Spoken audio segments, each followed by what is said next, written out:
अस्सलाम वालेकुम dear students. आज हमने लेक्चर नंबर 3 का आगाज़ करते हैं। तो इसमें प्रीफिक्सेस आज का हमारा टॉपिक है। तो मैंने पहले भी आपको बताया था पिछले लेक्चर में कि प्री से मुराद क्या होता है, पहले आने वाला। मिसाल भी दी थी कि जैसे प्री मेडिकल, प्री इंजीनियरिंग, आप एफएससी में जब एफएससी में कदम रखते हैं तो वहाँ पर आप ग्रुप्स ज्वाइन करते हैं मुख्तलिफ एफएससी के। तो प्री मेडिकल का मतलब क्या है, मेडिकल कॉलेज में जाने से पहले। इस तरह प्री इंजीनियरिंग में कॉलेज या यूनिवर्सिटी में जाने से पहले। तो प्रीफिक्सेस का मतलब ये होता है, प्री का मतलब आमतौर पर पहले आने वाली चीज़, जैसे प्री पेड कार्ड्स होते हैं मोबाइल वगैरह के। फिज़िक्स में प्रीफिक्सेस से हमने क्या मतलब लेना है कि किसी न किसी चीज़ का मैग्नीट्यूड रिप्रेजेंट करने के लिए आप 10 की पावर उसके साथ अटैच कर देते हैं। जैसे मिलीमीटर तो 10 की पावर -3, और अगर हमने लार्ज स्केल में करना हो, ये छोटे भी होते हैं और बड़े भी होते हैं, तो किलोमीटर वो 10 की पावर +3 हो जाएगा। इस तरह मेगा देखें तो 10 की पावर +6 आ जाएगा। मिलियन भी जैसे आप कहते हैं। तो इससे आसानी हो जाती है बड़े और छोटे नंबर्स को बयान करने के लिए। फिर आपको नॉन सिग्निफिकेंट डिजिट नहीं लिखने पड़ते, ये एडवांटेज हो जाता है। तो हमारे पास कुछ प्रीफिक्सेस हैं, उनको ज़रा हम यहाँ से एक दफ़ा आपको मैं स्टडी करके बता देता हूँ। तो ज़्यादा जो पॉपुलर हैं वो हमें 4 से ज़्यादा वास्ता भी माना पड़ता है। तो सिस्टम इंटरनेशनल में इन्हें इंक्लूड किया जाता है, जैसे सेंटी, डेसी, उसके अलावा डेका। सेंटी से मुराद 100वां हिस्सा 10 की पावर -2, डेसी से मुराद 10वां हिस्सा 10 की पावर -1 डेसीबेल। डेका 10 की पावर +1, उलट हो गया डेसी का, वो 10वां हिस्सा था, ये मल्टीप्लाई बाय 10, 10 गुना हो गया। और हेक्टो 10 की पावर 2। तो already establish before the introduction of SI table. तो टेबल अभी हम पढ़ेंगे, उससे पहले ये 4 पहले भी वो कह रहे हैं कि मौजूद है। तो टेबल को एक नज़र स्टडी कर लेते हैं। जैसे सबसे पहले आपको फैक्टर का कॉलम नज़र आ रहा है, दूसरे नंबर पे प्रीफिक्स का नाम है और तीसरे नंबर पर सिंबल है।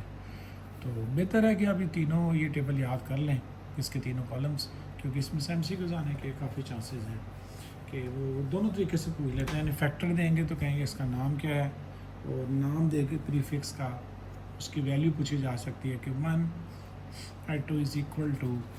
तो इस तरह से ये दोनों तरीके से आ सकता है। अब देखें ज़रा, सबसे पहले 10 की पावर -18 हमें नज़र आ रहा है। जैसे एटो का नाम लिया गया है, सिंबल इसकी ए है, -18 एटो और सिंबल इसकी ए है।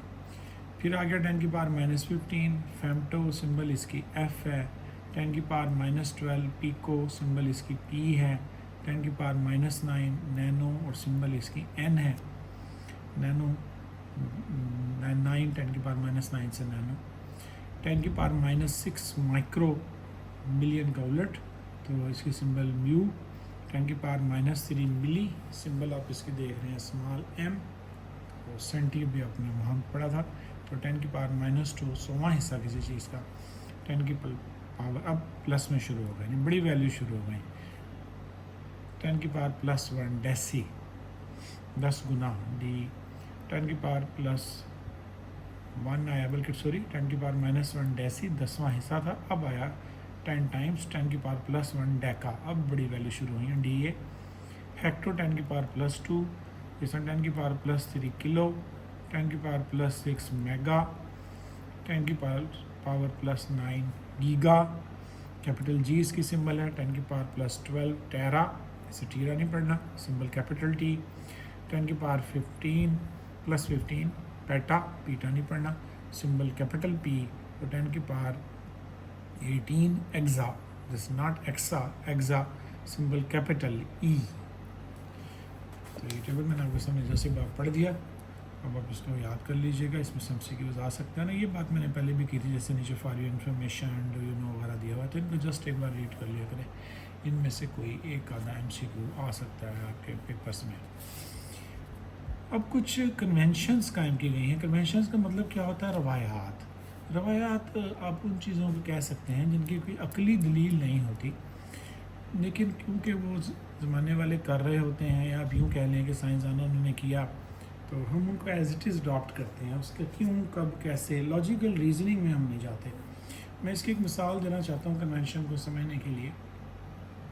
जैसे शादी ब्याह पे मेहंदी की रस्में होती हैं, अब वो ना भी हों तो शादी या निकाह तो हो जाता है ना, लेकिन हम लोग क्यों करते हैं कि क्योंकि हमारे बावजूद से वो चली आ रही हैं, तो उनकी अकली दलील नहीं है, कोई लॉजिकल रीजनिंग नहीं है। तो ऐसी चीज़ों को रवायात या कन्वेंशंस इंग्लिश में कहा जाता है। तो इसी तरह से कन्वेंशंस आपको हमारे फिज़िक्स सब्जेक्ट में भी नज़र आएंगी। यहाँ पर कुछ कन्वेंशंस हैं जो एसआई यूनिट्स को इस्तेमाल करते हुए बयान की जाती हैं। वो क्या कन्वेंशंस हैं उनको एक नज़र देखते हैं। यूज़ ऑफ एसआई यूनिट्स, कहते हैं इसमें ख़ास केयर की ज़रूरत है, स्पेशली जब आप प्रीफिक्सेस यूज़ कर रहे हैं। तो कुछ पॉइंट्स बयान किए गए हैं। नंबर 1, हर एसआई यूनिट को रिप्रेजेंट कर लिया जाता है सिंबल से, एंड नॉट एन एब्रीवेशन। तो उसका मुखफ़फ़ नहीं इस्तेमाल करना, बल्कि सिंबल यूज़ करनी है। तो ये तमाम लैंग्वेजेस में ये सेम है। तो इससे देखना कि तमाम लैंग्वेजेस में सेम है, तो इसका फ़ायदा हुआ ना कि फिर उससे एक यकसानियत पैदा हो जाती है ऑल ओवर द वर्ल्ड। मिसाल के तौर पर एम्पियर के लिए हमने कैपिटल ए यूज़ करना है, AMP नहीं लिखना। सेकंड्स के लिए S लिखना है, SCC नहीं लिखना। SI सिस्टम इंटरनेशनल की मिसाल दे रहे हैं, उससे आपने S.I नहीं लिखना, ये तो एब्रीवेशन हो जाएगी ना, तो हमने इसलिए सिंबल यूज़ करनी है। तो उन्होंने मिसाल दी हैं समझाने के लिए। अब दूसरी कन्वेंशन या दूसरा पॉइंट देखें कन्वेंशंस का। फुल यूनिट्स का कैपिटल लेटर से नहीं लिखना। मसलन आप लिखना चाहते हैं 5 न्यूटन फोर्स, अगर आप न्यूटन पूरा लिखेंगे तो पहला लफ्ज़ छोटा होगा, हालांकि साइंसदान के नाम पर है। और आम लाइफ में आप साइंटिस्ट के नेम हों या जगहों के नेम हों तो उनका पहला लफ्ज़ जो होता है वो कैपिटल लेटर हम इस्तेमाल करते हैं, पहला हुर्फ। लेकिन यहाँ पर जब आपने पूरा का पूरा लिखना है न्यूटन मीटर, तो फिर वो आपने उनको कैपिटल लेटर से स्टार्ट नहीं करना। चंद कुछ एक्सेप्शनल केसेस भी हैं, जैसे सेल्सियस है, तो सेल्सियस को जब लिखना है ये भी साइंसदान के नाम पर, लेकिन इसके लिए यूज़ कैपिटल C ही करना है, अदरवाइज़ कोई नहीं। तो सिंबल्स को लोअर केस में लिखा जाता है। जब आपने सिंबल यूज़ करनी है तो फिर कैपिटल लेटर यूज़ नहीं करने हैं, फिर स्मॉल लेटर्स में लिखना है। फॉर एग्ज़ाम्पल, अब मीटर को जब आपने सिंबल की शक्ल में लिखना है, स्मॉल M डालना, कैपिटल M नहीं डालना, S फॉर सेकंड डालना है। और एक्सेप्शन है लीटर के लिए, लीटर के लिए स्मॉल L नहीं लिखा जाता, आमतौर पे कैपिटल L लिखा जाता है। अब इन बातों में वही बात मैं कह रहा हूँ ना, ये रवायात हैं। आप कहें जी क्यों ऐसे क्यों लिखा जाता है, तो इसका उनका कोई जवाब नहीं है, क्योंकि रवायात कायम कर दी गई, अब दुनिया इनको फॉलो कर रही है, तो आपको भी उनको फॉलो करना है। सिंबल्स जो साइंटिस्ट के नाम पर हैं उनके इनिशियल लेटर कैपिटल होंगे। अगर साइंसदान के नाम पर हैं, for example 10 Newton force applied on body, तो आप 10 न्यूटन लिखेंगे तो फिर n को बड़ा डालेंगे।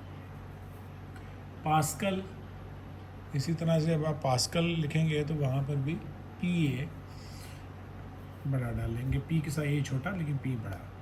वाट के लिए W, आप देखते हैं आमतौर पे ये सेवर्स एनर्जी सेवर्स इस तरह मशीनों पे लिखा होती है कितनी वाट की वो चीज़, तो बड़ा W डाला जाता है।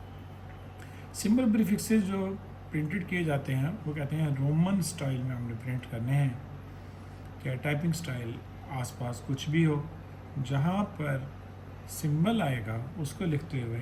तो आपने अगर कंपोजिंग करते हैं और कंप्यूटर यूज़ करते हो तो वहाँ पर देखा है टेक्स्ट प्रिंटिंग के लिए ऑप्शंस आ रही होती हैं, तो रोमन प्रिंटिंग इस्तेमाल की जाएगी जहाँ भी सिंबल और प्रीफिक्सेस लिखे जाएंगे।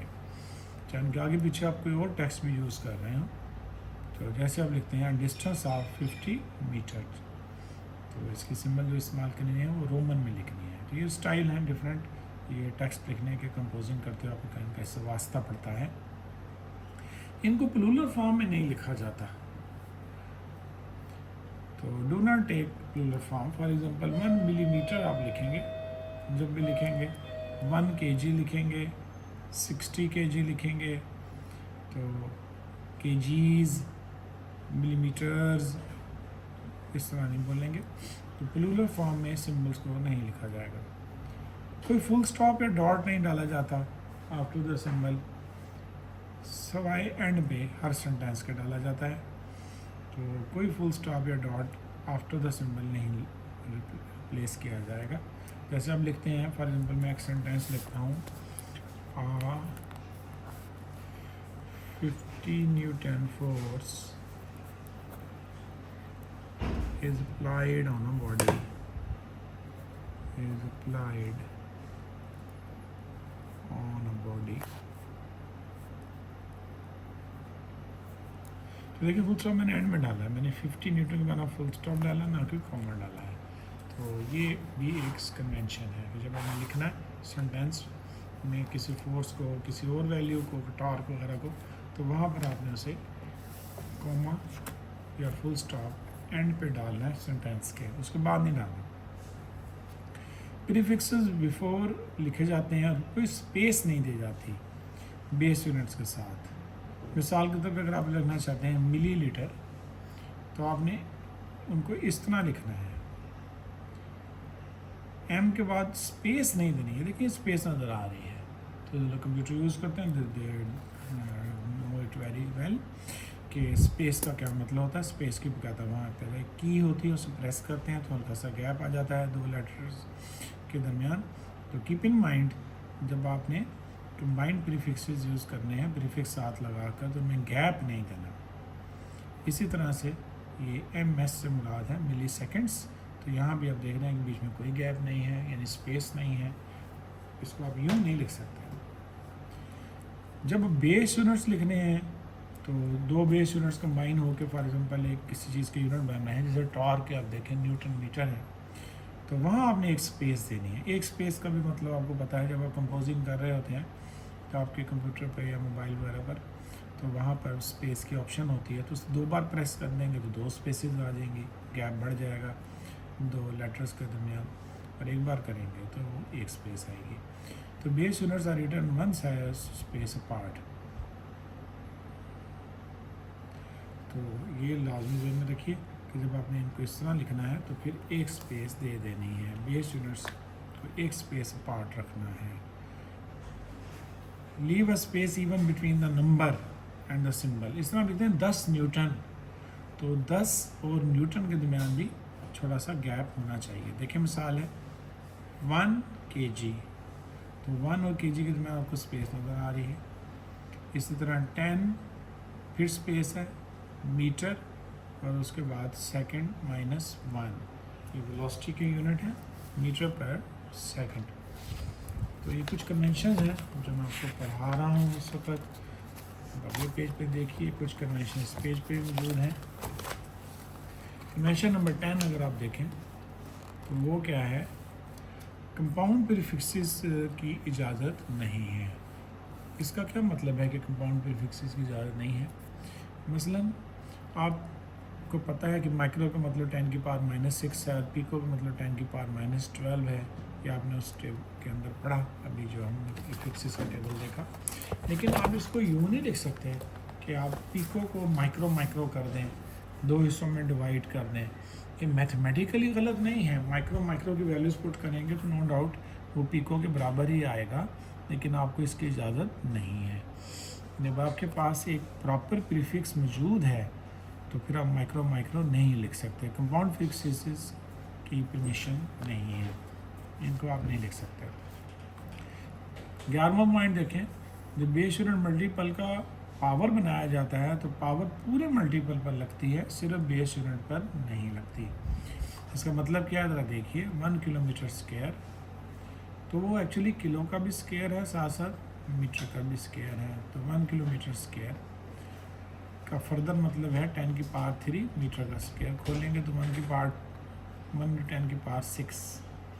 यानी आप यूँ नहीं कर सकते कि किलोमीटर स्क्वायर का मतलब ये ले लें कि सिर्फ मीटर पर ही स्क्वायर आना है, किलो पे नहीं आना।